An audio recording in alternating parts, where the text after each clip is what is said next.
राजा जब जोग लैन जाता है तो चेले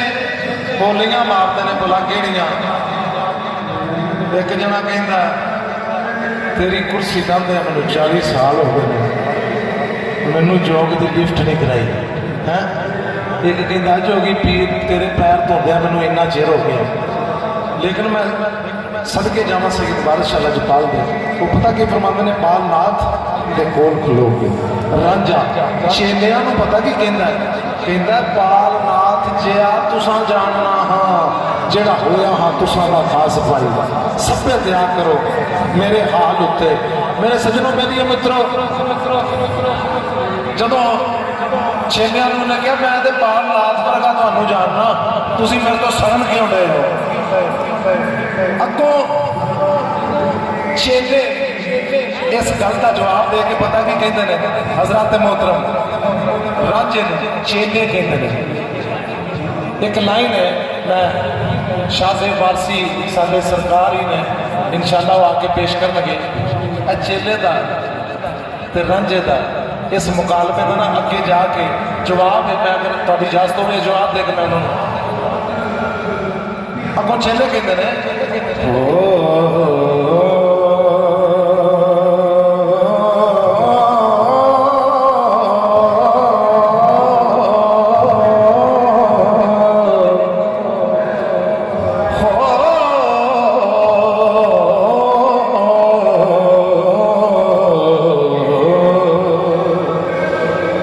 चेले आख दे मुंडे सुनी साथों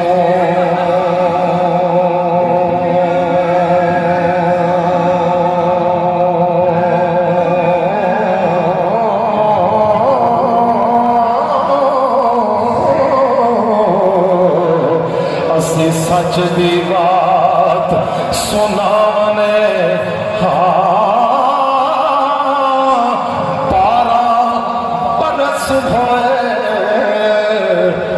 सानू टैल कर दे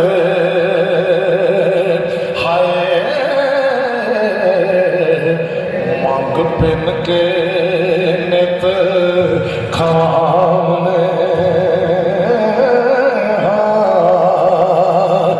ये जोग असानू मेर कर नहीं देंदा रात दिन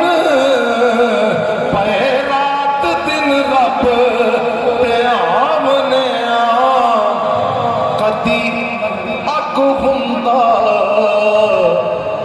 कती मांग पानी हाय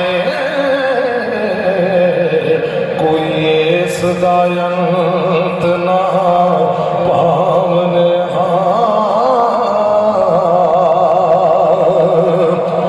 लइए नित चरनामता पैर धो के आसन टैल दा रोज बचावने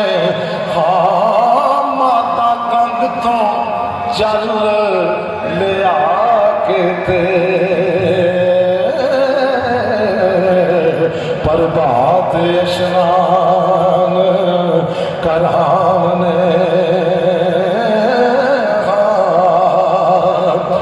एक कुर्सी बैठे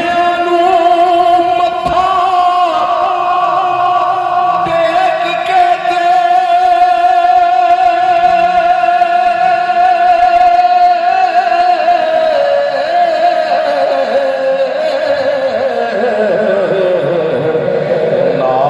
सिदक दे पीर ते आमने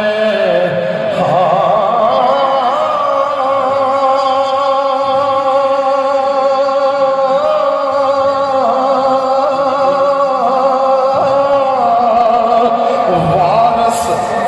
करम सोई जेड़े पैन झोले